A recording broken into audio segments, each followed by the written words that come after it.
Ay, ay, I'm on vacation every single day, cause I love my occupation. Ay, ay, ay, I'm on vacation. If you don't like your life, then you should go and change it. Ay, ay, ay, I'm on vacation every single day, cause I love my occupation. Ay, ay, ay.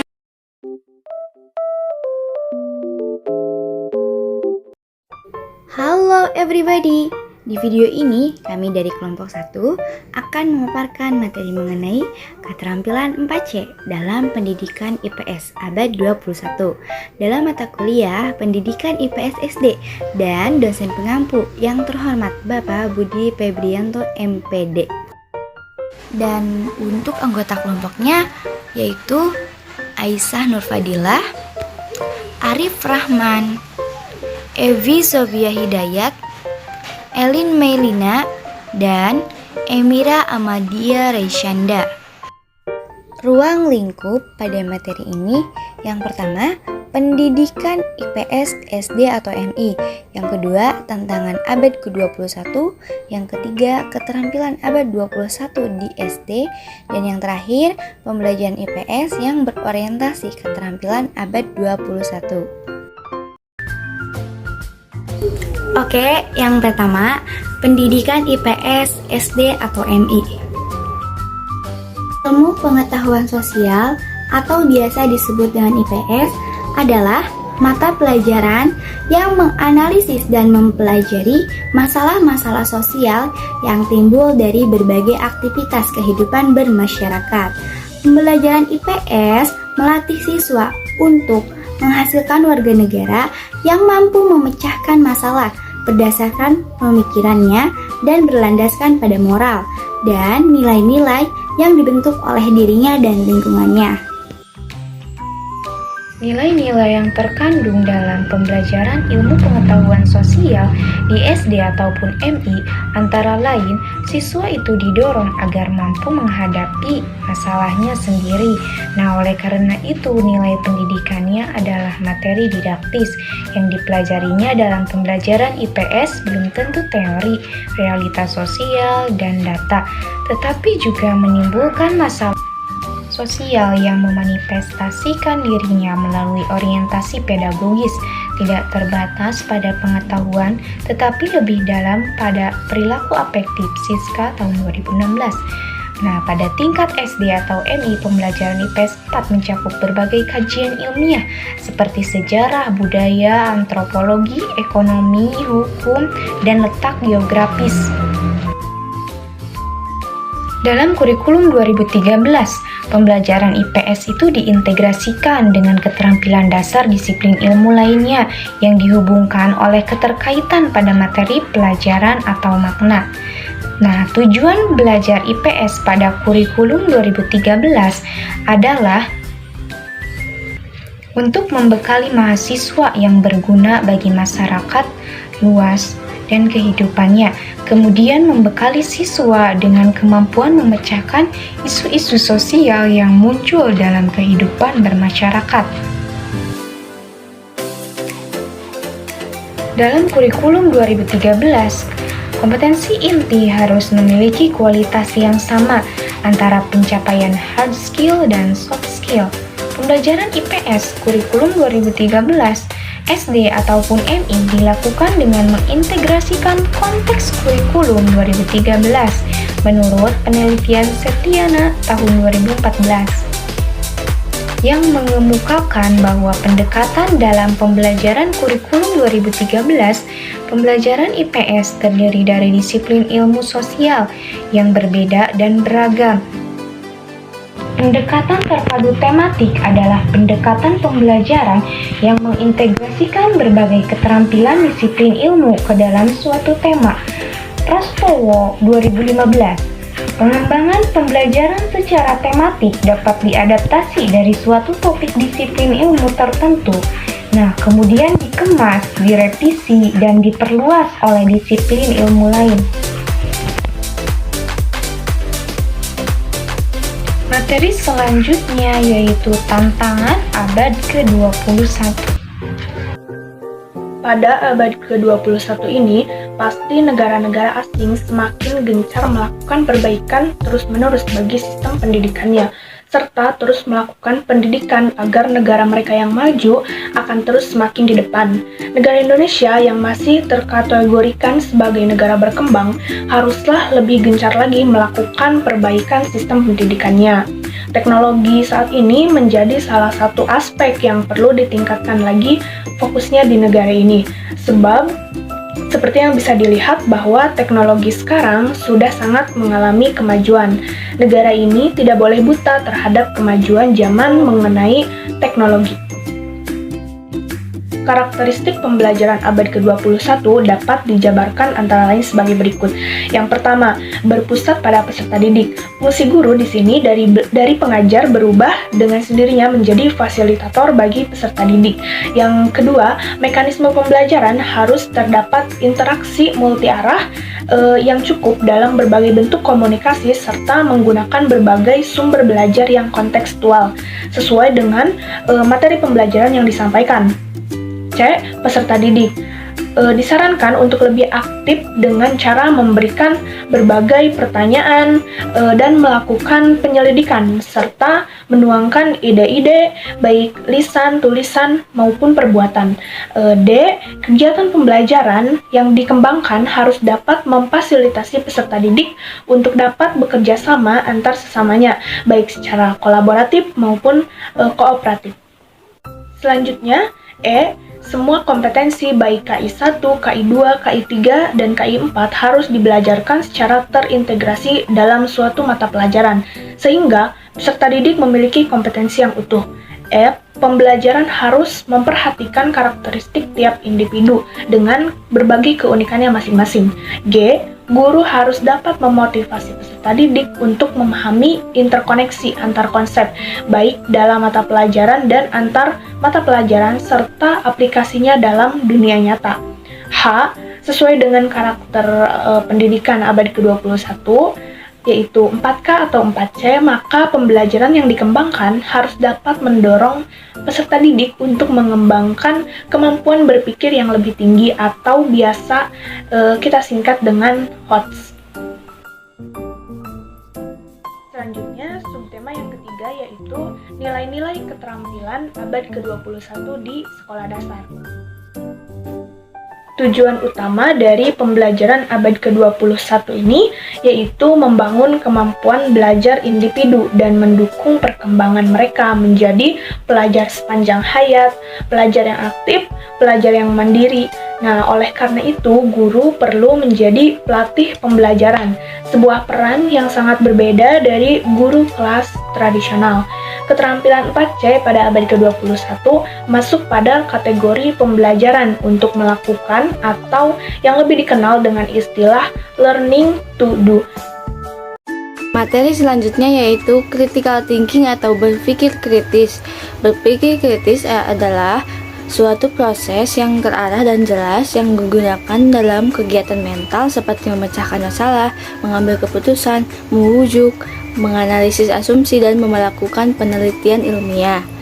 Proses pembelajaran hendaknya membuat peserta didik dapat berpikir kritis dengan menghubungkan pembelajaran dengan masalah-masalah kontekstual yang ada dalam kehidupan sehari-hari.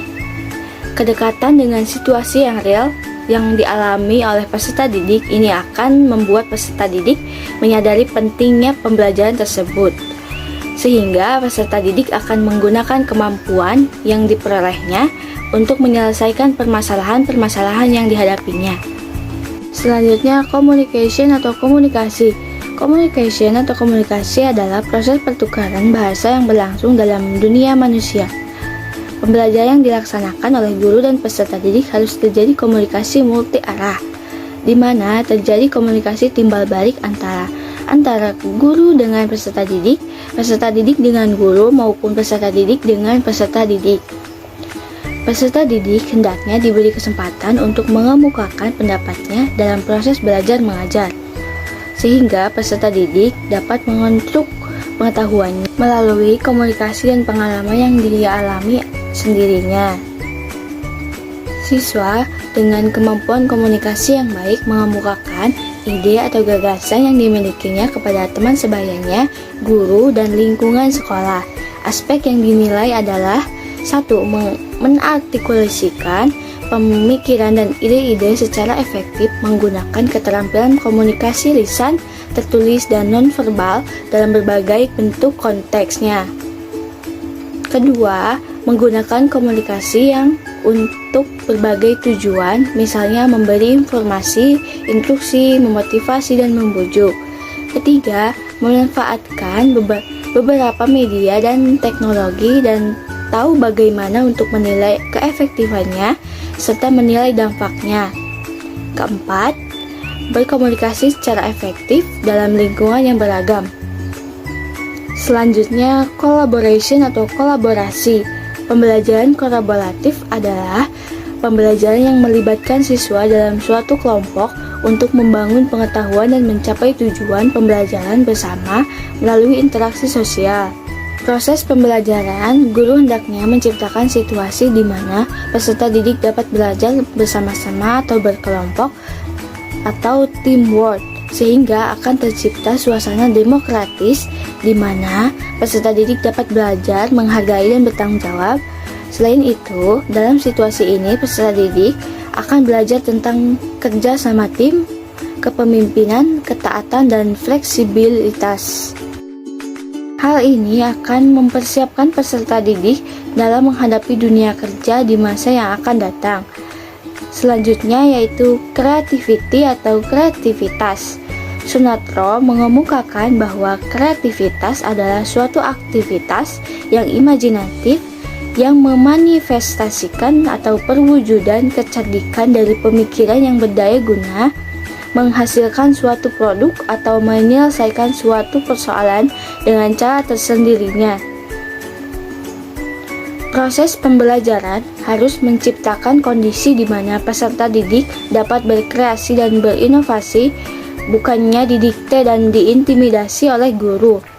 Guru hendaknya selalu menjadi fasilitator dalam menampung hasil kreativitas dan inovasi yang dikembangkan oleh peserta didik. Menurut Yeni Rahmawati dan Eis Kurniati, kreativitas anak dapat berkembang dengan baik bila didukung oleh beberapa faktor seperti berikut. 1. Memberikan rangsangan mental yang baik. Rangsangan diberikan pada aspek kognitif maupun suasana psikologis anak. 2. Menciptakan lingkungan kondusif.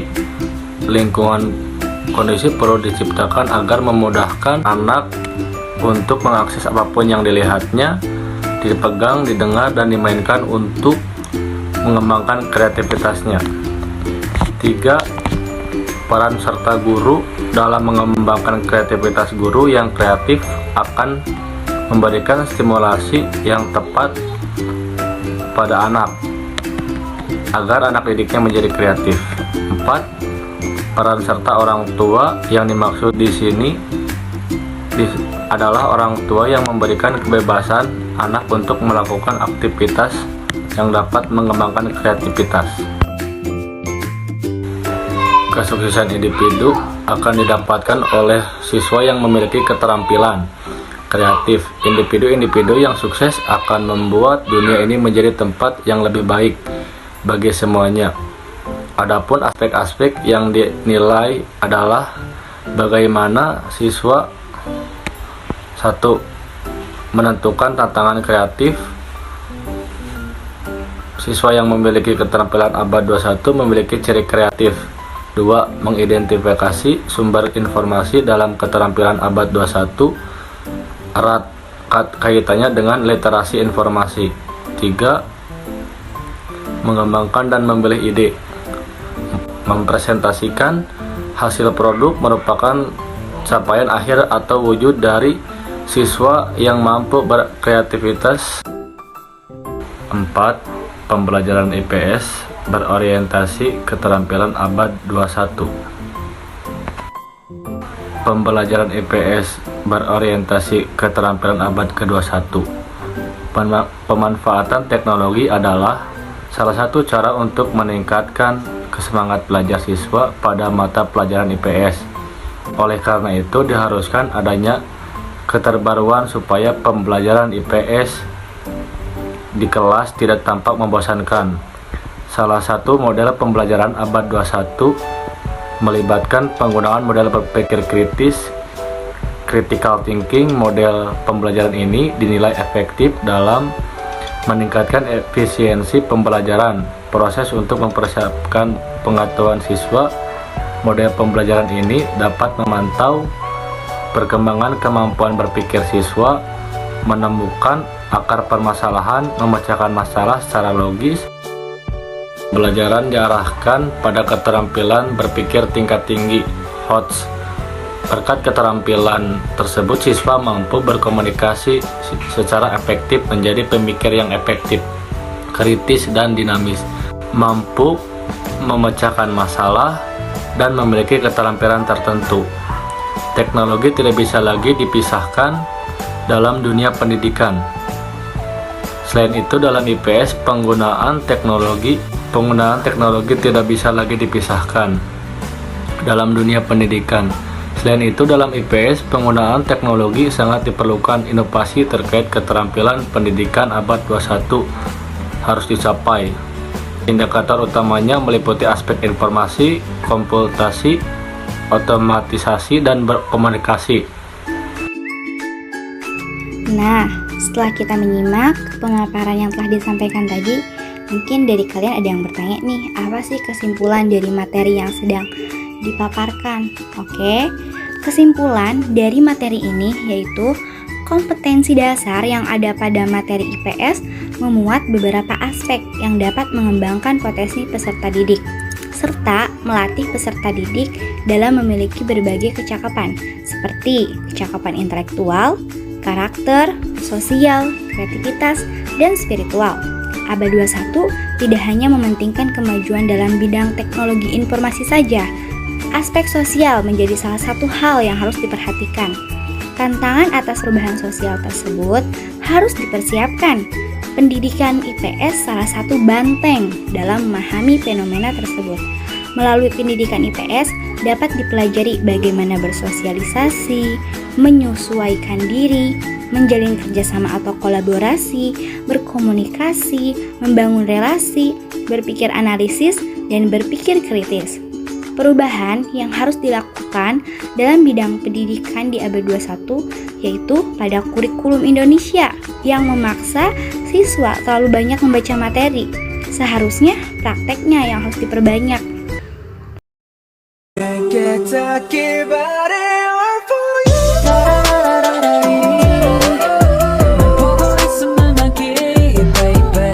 너를 위한 멜로디 yeah.